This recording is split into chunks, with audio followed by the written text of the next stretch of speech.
एक दिन रात को मैं और मेरे चाचा हम दोनों सो रहे थे। अचानक मेरी नींद खुली। मैंने अपनी आंखें खोली और देखा कि विनोद चाचा अपने बिस्तर से उठे और कमरे से बाहर चले गए। ना जाने क्यों मेरे मन में उत्सुकता जाग उठी कि इतनी रात को विनोद चाचा कहाँ जा रहे हैं। यह जानने के लिए मैं भी कमरे से बाहर आई। मैंने देखा कि विनोद चाचा मेरी माँ के कमरे की ओर जा रहे थे। अब मेरी उत्सुकता और भी बढ़ गई कि विनोद चाचा माँ के कमरे में क्यों जा रहे हैं। यह देखने के लिए मैं माँ के कमरे की खिड़की के पास गई। उनकी खिड़की खुली हुई थी। मैंने खिड़की से माँ के कमरे में झांकना शुरू किया। मेरी माँ अपने बिस्तर पर सोई हुई थी। अब विनोद चाचा ने अपनी शर्ट उतारी और फिर उन्होंने अपनी बेल्ट खोल दी। उसके बाद वह धीरे धीरे मेरी माँ के ऊपर नमस्ते। दोस्तों, आज की इस कहानी में आपका स्वागत है। यह कहानी तब की है जब मैं 16 साल की थी। हमारा परिवार एक छोटे से गांव में रहता था। मेरे पिता का निधन तब हुआ था जब मैं बहुत छोटी थी। मेरे पिता के जाने के बाद हमारे परिवार की आर्थिक स्थिति बुरी तरह से बिगड़ गई थी। उस समय मेरे परिवार में केवल मेरी माँ और मैं ही बचे थे। मेरी माँ ने परिवार की जिम्मेदारी अपने कंधों पर ले ली थी और वह दिन रात मेहनत कर रही थी ताकि हम दोनों किसी तरह गुजारा कर सकें। मेरी माँ गांव के कुछ घरों में काम करती थी। वह कपड़े धोने, बर्तन साफ करने और झाड़ू पोछा करने जैसे काम करके अपना और मेरा पेट पाल रही थी। 10वीं कक्षा पूरी करने के बाद मेरी पढ़ाई भी बंद हो गई थी क्योंकि घर की आर्थिक स्थिति इतनी खराब थी कि हम स्कूल की फीस और किताबें नहीं खरीद सकते थे। उसके बाद से मैं हमेशा उसकी मदद करने लगी। जब वह किसी घर में काम करने जाती तो मुझे भी साथ ले जाती। इस वजह से मैंने धीरे धीरे उसके कामों में उसकी मदद करना शुरू कर दिया था। एक रात जब मेरी माँ और मैंने खाना खा लिया था और हम दोनों सोने जा रहे थे, तभी हमारे घर का दरवाजा किसी ने खटखटाया। माँ ने मुझसे कहा, जा देख, इतनी रात को कौन हमारा दरवाजा खटखटा रहा है, देख कौन आया है। यह कहकर वह अपने कमरे में बिस्तर बिछाने चली गई। फिर मैंने हमारे घर का दरवाजा खोला। जैसे ही मैंने दरवाजा खोला, देखा कि अच्छे कपड़े पहने एक आदमी हमारे दरवाजे पर खड़ा था।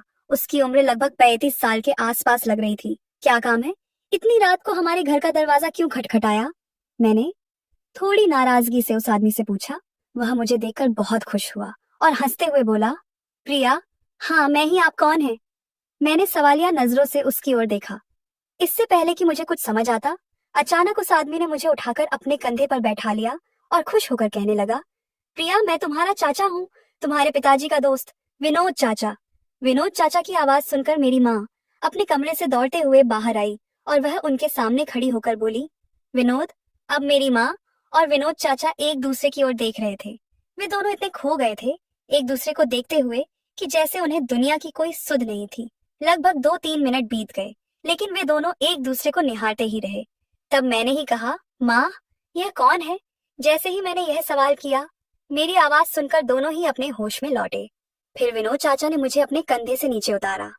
मैं अपनी माँ के पास जाकर खड़ी हो गई। माँ के चेहरे पर एक अजीब सी खुशी थी। फिर माँ बोली, प्रिया, यह तुम्हारे विनोद चाचा हैं। तुम्हारे पिताजी के बहुत पुराने दोस्त हैं। इन्हें नमस्कार करो। तब मैंने उन्हें नमस्कार किया और फिर वे हमारे घर में आए। जैसे ही विनोद चाचा घर में आए, आते ही उन्होंने मेरी माँ की कमर पर हाथ रखा। तब माँ शर्माई और वह रसोई में चली गई।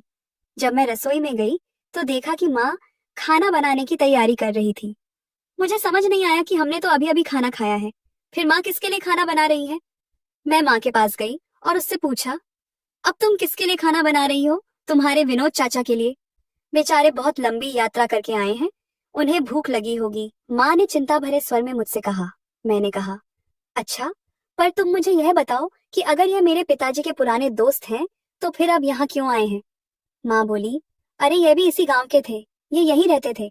ये तुम्हारे पिताजी से मिलने हमारे घर रोज आते थे। जब तुम्हारे पिताजी घर पर नहीं होते तो ये मेरी मदद किया करते थे। ये बहुत अच्छे इंसान हैं। उस समय बहुत मजा आता था। हम बहुत मस्ती करते थे। जब तुम्हारा जन्म हुआ तब ये दुबई चले गए थे और आज इतने सालों बाद लौटे हैं। ये अकेले रहते हैं, इनका कोई नहीं है, इसलिए ये यहाँ रहने के लिए आए हैं। और वैसे भी अब इनके पास मेरे अलावा कौन है? कल सुबह वे अपने घर चले जाएंगे। यह सब माँ मुझे बताते हुए बहुत खुश लग रही थी और उसकी आंखों में एक अलग सी चमक थी। मैं उस समय छोटी थी, इसलिए मुझे कुछ भी समझ नहीं आ रहा था। माँ के व्यवहार में अचानक हुए बदलाव और उसने जो कुछ भी मुझे बताया उसका मतलब मेरे समझ से बाहर था। माँ ने कहा, जा अब अपने कमरे में जा और जब तक खाना तैयार होता है अपने विनोद चाचा के साथ बात कर, माँ के ऐसा कहते ही मैं अपने कमरे में चली गई। विनोद चाचा ने अपना सारा सामान मेरे कमरे के एक कोने में रखा हुआ था और बिस्तर पर आराम करने लगे।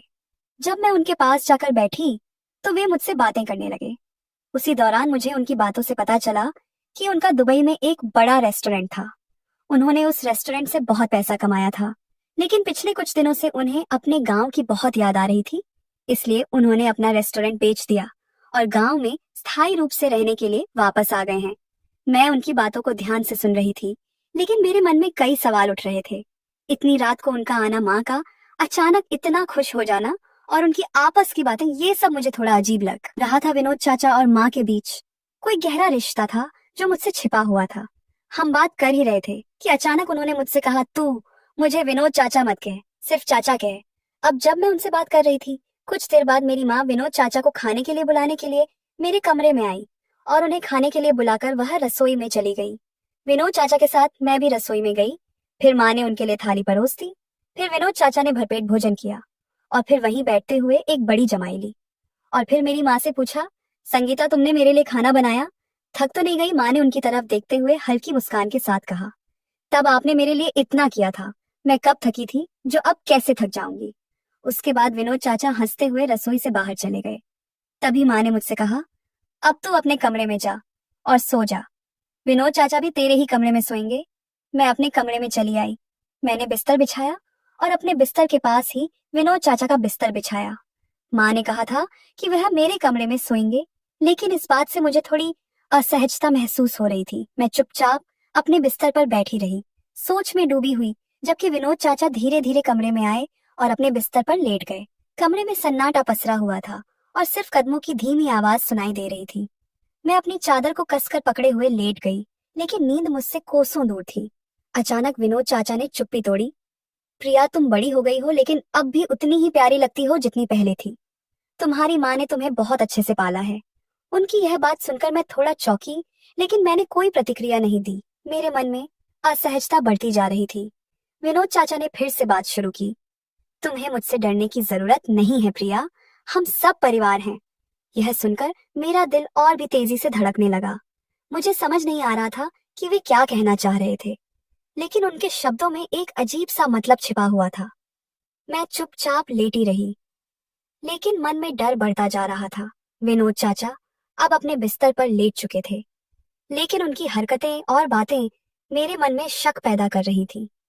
मैंने सोने की कोशिश की, लेकिन मुझे ऐसा महसूस हो रहा था कि कुछ गलत होने वाला है। रात के गहरे सन्नाटे में मुझे अपने ही घर में असुरक्षा महसूस हो रही थी।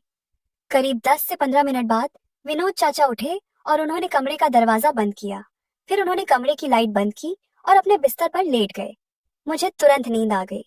कुछ समय बाद अचानक मेरी नींद खुली। मैंने अपनी आंखें खोली और देखा कि विनोद चाचा अपने बिस्तर से उठे और कमरे से बाहर चले गए। ना जाने क्यों मेरे मन में उत्सुकता जाग उठी कि इतनी रात को विनोद चाचा कहाँ जा रहे हैं। यह जानने के लिए मैं भी कमरे से बाहर आई। मैंने देखा कि विनोद चाचा मेरी माँ के कमरे की ओर जा रहे थे। अब मेरी उत्सुकता और भी बढ़ गई कि विनोद चाचा माँ के कमरे में क्यों जा रहे हैं। यह देखने के लिए मैं माँ के कमरे की खिड़की के पास गई। उनकी खिड़की खुली हुई थी। मैंने खिड़की से माँ के कमरे में झांकना शुरू किया। मेरी माँ अपने बिस्तर पर सोई हुई थी। अब विनोद चाचा ने अपनी शर्ट उतारी और फिर उन्होंने अपनी बेल्ट खोल दी। उसके बाद उन्होंने माँ को वही सब दिया जो पहले पापा दिया करते थे। माँ और विनोद चाचा दोनों पसीने में नहा लिए हो। दोनों इतनी जोर से सांस ले रहे थे कि उनकी सांसों की आवाज पूरे कमरे में गूंज रही थी। अब मुझे नींद आने लगी थी, इसलिए मैं अपने कमरे में वापस आई और सो गई। सुबह जब मेरी नींद खुली तो मेरी नजर विनोद चाचा के बिस्तर पर गई, लेकिन वह अपने बिस्तर पर नहीं थे। तब मुझे रात की घटना याद आई, इसलिए मैं जल्दी उठी और कमरे से बाहर गई। माँ का कमरे का दरवाजा बंद था, लेकिन खिड़की खुली हुई थी। मैं अपनी जगह बैठकर माँ के कमरे की ओर देख रही थी। कुछ समय बाद मुझे दरवाजे की कुंडी खुलने की आवाज सुनाई दी, इसलिए मैंने उत्सुकता से देखा। विनोद चाचा माँ के कमरे से बाहर आए और तभी मेरी माँ भी जल्दी से अपने कमरे से निकली और सीधे बाथरूम की तरफ दौड़ पड़ी। थोड़ी देर बाद माँ ने मुझे आवाज दी और कहा कि मैं नहा धोकर तैयार हो जाऊं। फिर मैं उठी और विनोद चाचा की ओर देखा। वे सो रहे थे।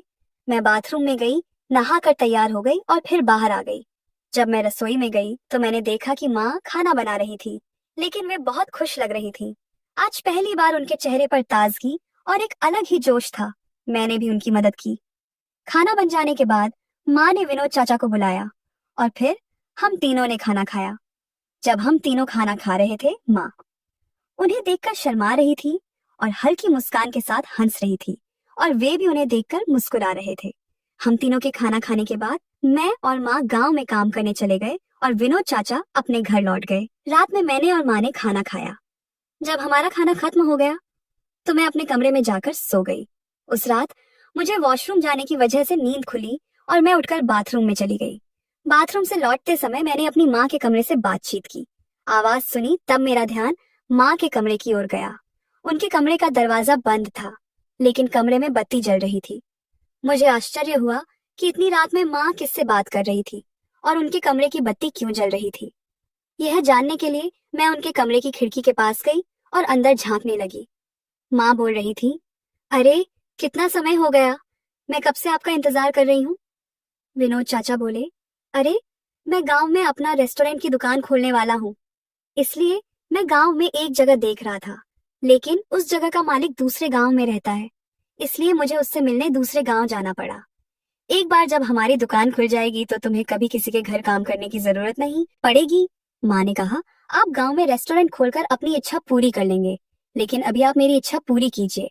माँ हंसते हुए बोली। फिर विनोद चाचा बोले, अगर तुम्हें अपनी इच्छा पूरी करवानी है तो मेरे पास खुद चल कर आओ। और ऐसा कहने के बाद माँ तुरंत उनके पास गई और फिर उन्होंने वही किया जो पहले भी किया था। अब काफी रात हो चुकी थी, मुझे बहुत नींद आ रही थी, इसलिए मैं अपने कमरे में जाकर सो गई। अगले दिन सुबह जब मेरी नींद खुली तो मैं माँ के कमरे की तरफ गई और देखा कि वहां कोई नहीं था। फिर मैं माँ को ढूंढते हुए रसोई में गई, जहाँ माँ खाना बना रही थी। वे पहले से ही नहा धोकर खाना बनाने में लगी थी। शायद विनोद चाचा उस सुबह जल्दी चले गए थे, इसलिए माँ ने भी जल्दी उठकर सब कुछ निपटा लिया था। मैं बाथरूम में गई, तैयार हुई और फिर रसोई में माँ के साथ खाना खाने चली गई। उनके चेहरे पर पहले से ज्यादा चमक दिखाई दे रही थी। उनके हाव भाव से यह साफ था कि वे बेहद खुश हैं। शायद विनोद चाचा के साथ बिताई गई रातों ने उन्हें एक नई ऊर्जा और आत्मविश्वास दिया था। वे मुस्कुराते हुए खाना बना रही थी और मैंने महसूस किया कि वे मुझसे कुछ छिपा रही हैं। हमारे बीच एक अनकहा संवाद था, पर मैं चुपचाप उनकी मदद करती रही, जैसे कुछ हुआ ही ना हो। मैं समझ चुकी थी कि विनोद चाचा अब हमारी जिंदगी में एक नई भूमिका निभा रहे हैं। खाना खाने के बाद हम दोनों गांव में काम करने के लिए निकल गए। अब हर रात विनोद चाचा हमारे घर आते और माँ के साथ समय बिताते। मैंने अब तक यह मान लिया था कि यह सब कुछ अब रोज की बात हो गई है। दिन भर काम करने के कारण मुझे बहुत थकान होती थी, इसलिए मैं रात को जल्दी सो जाती और उनकी बातचीत नहीं देख सुन पाती थी। अगले कुछ दिनों में मैंने देखा कि माँ और विनोद चाचा का रिश्ता और गहरा होता गया। वे अब खुलेआम एक दूसरे के साथ वक्त बिताने लगे थे। विनोद चाचा ने भी माँ के लिए काफी कुछ करना शुरू कर दिया था और माँ भी उनकी हर जरूरत का ख्याल रख रही थी। एक रात जब मैं उनकी बातचीत सुन रही थी, तभी अचानक मुझे जोर से छींक आ गई। फिर मैं दौड़ते हुए अपने कमरे में चली गई और फिर 3-4 बार जोर जोर से छींक आई। छींकने के बाद मैं उनकी बातचीत देखने और सुनने वापस नहीं गई, क्योंकि मुझे बहुत नींद आ रही थी, इसलिए मैं सो गई। कुछ महीने बाद विनोद चाचा ने गांव में एक बड़ा घर और उसके बगल में एक बड़ी दुकान बनवाई, जहां उन्होंने रेस्टोरेंट का व्यवसाय शुरू किया। जिस दिन उनकी दुकान का उद्घाटन था, उस दिन उन्होंने मुझे और माँ को बहुत अच्छे कपड़े पहनने के लिए दिए। माँ ने कई सालों बाद नई साड़ी पहनी थी, जिसमें वे बहुत सुंदर और आकर्षक लग रही थी। विनोद चाचा ने अपने रेस्टोरेंट का उद्घाटन माँ के हाथों करवाया। उद्घाटन के बाद उन्होंने हमें अपने घर में रहने का निमंत्रण दिया। तब से मैं और माँ विनोद चाचा के साथ उनके घर में रहने लगे।